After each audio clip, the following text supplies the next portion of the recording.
Baik, selamat pagi semuanya. Iya, pada kesempatan kali ini, sebelum kita memulai materi pelajaran kita, ada baiknya kita serahkan diri kepada Tuhan agar kiranya pelajaran kita dapat berjalan dengan baik. Oke, di sini semuanya sehat kan? Iya, hadir semua. Iya. Nah, sekarang kita akan membahas tentang materi pelajaran kimia kita tentang SPU. SPU atau sistem radiofungsi.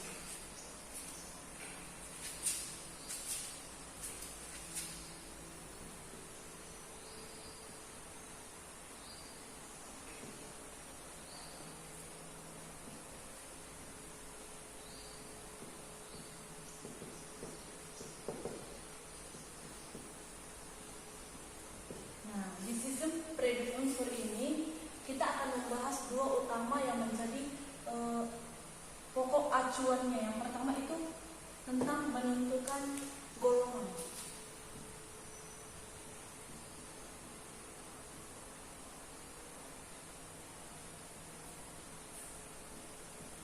Kira-kira saya gambarkan seperti ini SPU.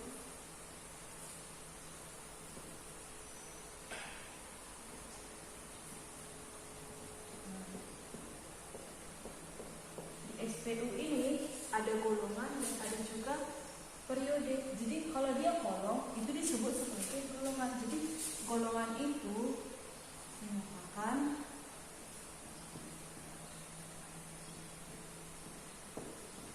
laju karena dia vertikal, laju vertikal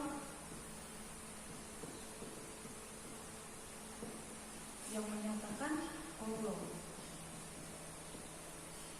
Menjumlah valensi, jumlah valensinya yang akan menentukan golongan.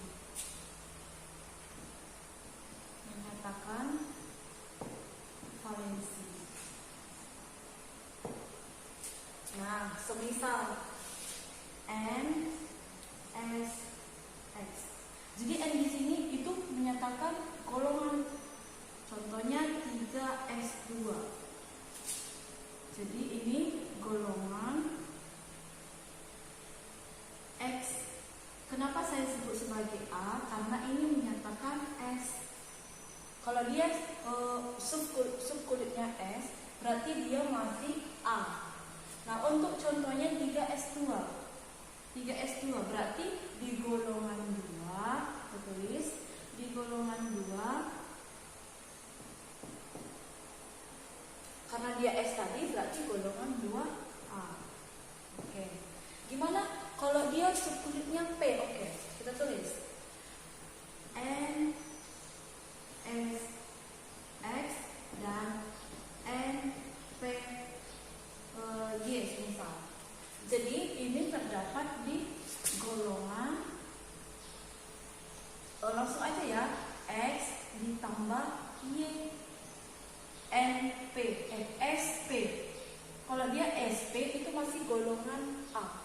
Jadi golongan X ditambah Y A. Contoh 2S2 dan NP2. Nah, tadi kita katakan kalau menentukan golongannya menyatakan valensi. Jadi kita jumlah aja valensinya. Jadi golongan langsung ya, golongan 4A karena masih S dan P. Oke, sebagai tambahan, jika kita nanti di dalam konfigurasi menentukan golongan suatu unsur ketemu yang seperti ini, misalnya N kulit subkulit ini X misalnya, berarti N subkulit P misalkan ini Y dan N D Z. Nah, jika seperti ini gampang aja. Ini kita tinggal menjumlahkan dari semua valensinya. Jadi untuk menentukan golongannya langsung aja X ditambah Y ditambah Z, dan ini masih di golongan A. Oke, sebagai tambahan. Bagaimana kalau dia di golongan B? Ini golongan B yang ada di sini, oke? Berarti langsung aja kita endingkan ya. Langsung N S X. Nah, kalau N dikurang 1, D pangkat Y ini menyatakan sebagai golongan B. Ingat, kalau dia ketemu D, N kurang 1 ini menyatakan B. Sebagai contoh, 4S2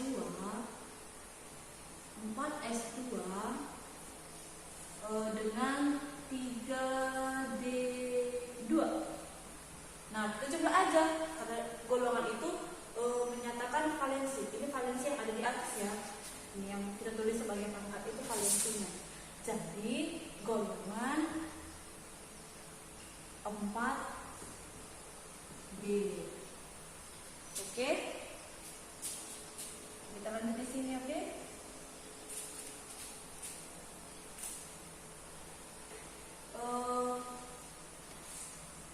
Ini ya, sampai di sini udah paham ya, atau kita buat satu lagi contoh, oke? Kita misalkan 3S2 dengan 3P3. Ini jadi, nah, tadi kalau menentukan golongan berarti valensinya kita lihat di golongan kelima, valensi A. Ingat, kalau S dan P itu A. Kalau dia ketemu S, P, D itu A juga. Tapi kalau S, N kurang 1, D itu jadi golongan B. Jadi untuk memperdalam pemahaman kita, aku berikan contoh satu. Misalnya X nomor atom 23. Nah, sekarang kita tentukan dulu konfigurasinya ya. Jadi 1S2, 2S2, 2P6, 3S2, 3P6, 4S2, 10, 20, 23 ya, berarti 3D3. Nah, jadi ini terdapat di golongan, tinggal aja ini golongan 5B, karena ini S dan D. Tadi kalau ketemu S dan D itu termasuk ke golongan B. Nah, untuk golongannya kita tinggal menghitung valensinya ya, 5. Berarti golongan 5B. Nah, gimana kalau misalnya nomor atom 24? Langsung saja ya. Nih, kita sisakan 4S2 dan 3D3-nya. Coba ini kita buat orbitalnya. Ini 2. Ini 1, 2, 3, 4, 5. Nih, ini kan tidak stabil karena isi dari orbitalnya ini kan 3 nih, 3. Ini kan tidak stabil. Jadi supaya stabil, ini berubah menjadi 4S1 dan 3D4. Jadi ini 1, hasilnya 1. Ini 5 ya. Nah, ini baru stabil. Jadi stabilkan dulu. Jadi ini terdapat di golongan, ayo, ini langsung aja golongan 5B. Golongan 5B.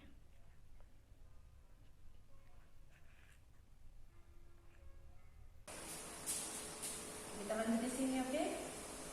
Gimana sih kalau jumlah valensinya 9, 10? Nah, kan nggak ada golongan B. Gimana kalau ada golongan 9B?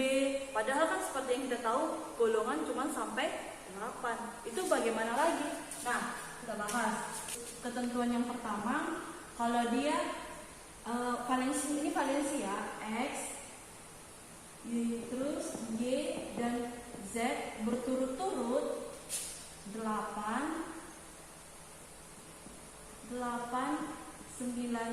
10, ini sudah menjadi patokan bahwasannya ini berada di golongan 8B.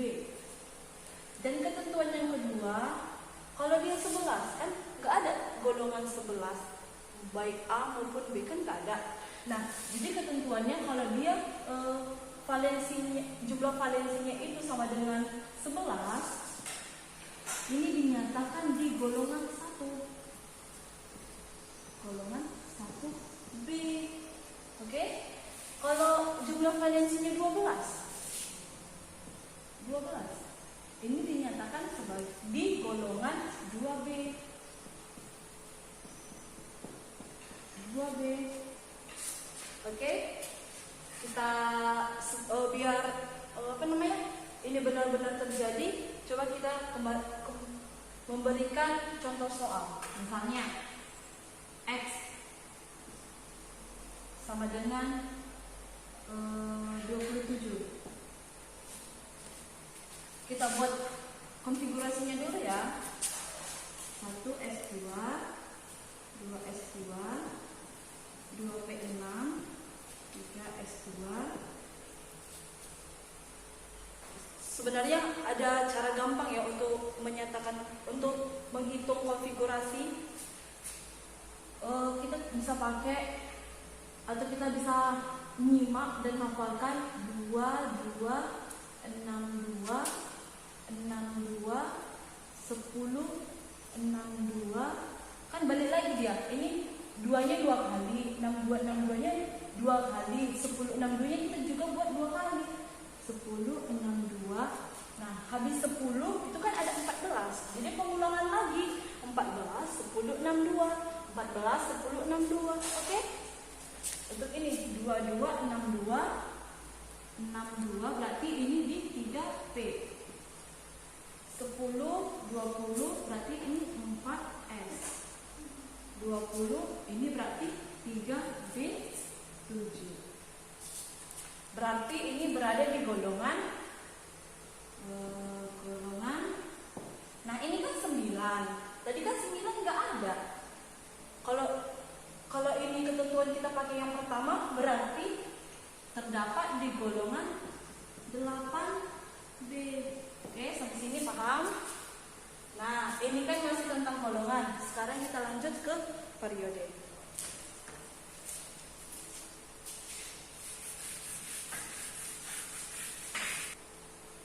Tadi golongan, sekarang periode.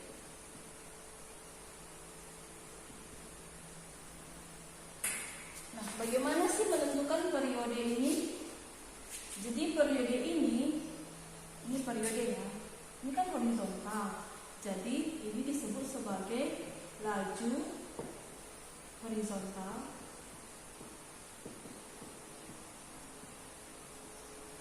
Yang menyatakan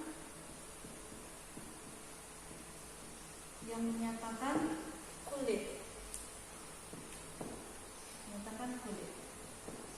Kulit itu apa saja sih? Kulit itu nanti kalau dikonfigurasi kita temukan dia yang kayak kulit K, L, M, N, O gitu. Itu disebut sebagai kulit. Kita misalkan sebagai N, S, X. Nah, N di sini ini menyatakan periode. Jadi banyaknya kulit di antara konfigurasi itu disebut sebagai periode. Jadi misalnya ini periode ya.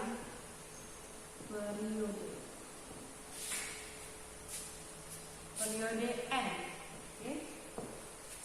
Contohnya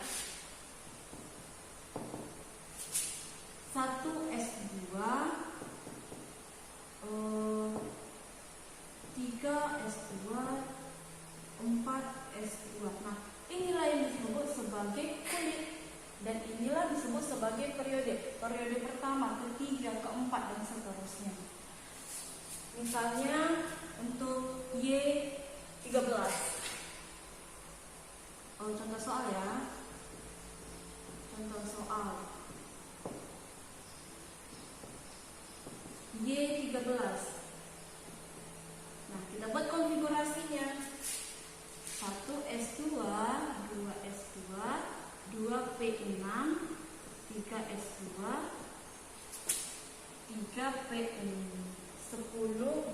3P1. Nah, jadi ini di periode keberapa? Untuk menentukan periodenya, kita pilih kulit yang paling luar. Oke? Jadi kulit yang paling besarnya berapa? Ini ada 3. Berarti ini berada di periode ketiga. Ya, sampai sini paham? Oke? Kita misalkan Na nomor atomnya 11. Sebagai contoh Na 11. Kita buat konfigurasinya. 1S2, 2S2, 2P6, berarti 3S1. Langsung aja kita menentukan periode dan golongan ya. Berarti ini periode mana yang paling besar kulitnya? 3. Ya, benar. Periode ketiga. Jadi untuk golongannya sekaligus kita bahas tentang topik utama kita ya, menentukan periode dan golongan. Ini golongan keberapa? Kita lihat. Dia berada di 1. Ininya S-nya kan 1, P-nya 6. Jadi golongan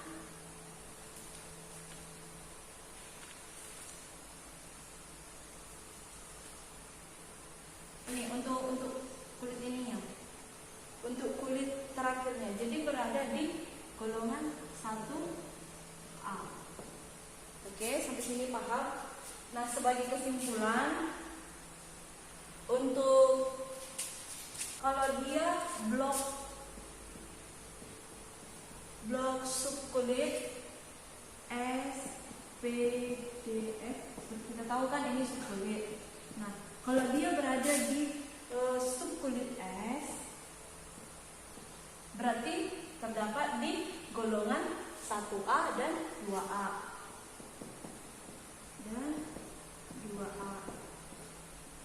Nah, kalau dia di P, itu berada di kulit di golongan 3A dan 8A.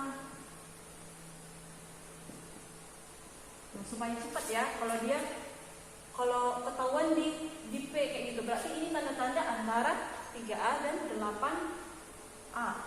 Kalau dia D, ini berarti 3B dan di 2B. Nah, gimana kalau dia subkulit F? Kalau dia F, baik 4F. Awalannya kan kalau subkulit F itu dimulai dari kulit 4. Nah, kalau dia 4F, berarti ini menandakan lantanida.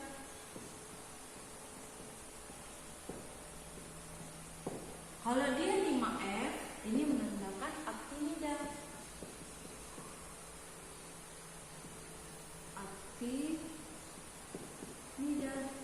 Ini fungsinya untuk apa sih? Nah, pasti bertanya-tanya kan?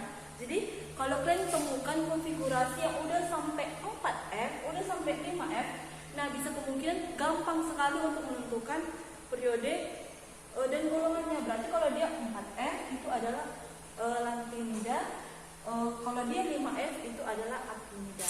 Oke? Baik, tujuan dari pembelajaran kita tentang SPU yaitu dapat menghitung dan menjelaskan periode dan golongan. Supaya lebih paham, saya akan berikan soal untuk membahas pendalaman materi kita. Langsung aja di sini ya. Latihan soal. Yang pertama,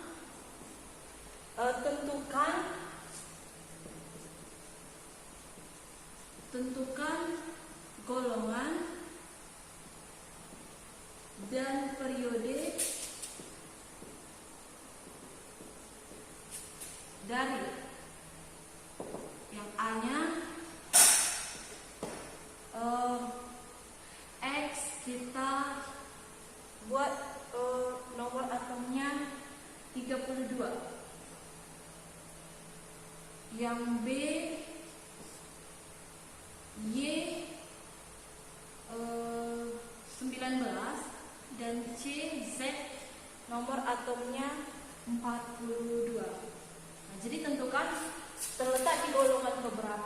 periode keberapa.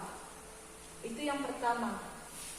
Ini dikerjakan ya sebagai pemahaman untuk memperdalam SPU kita. Baik, sepertinya jam pelajaran kita sudah habis. Mengingat bahwa materi kita udah dijelaskan. Baik, jika ada pertanyaan, oke, jika tidak ada pertanyaan, saya akan akhiri. Terima kasih atas perhatiannya. Saya ucapkan terima kasih.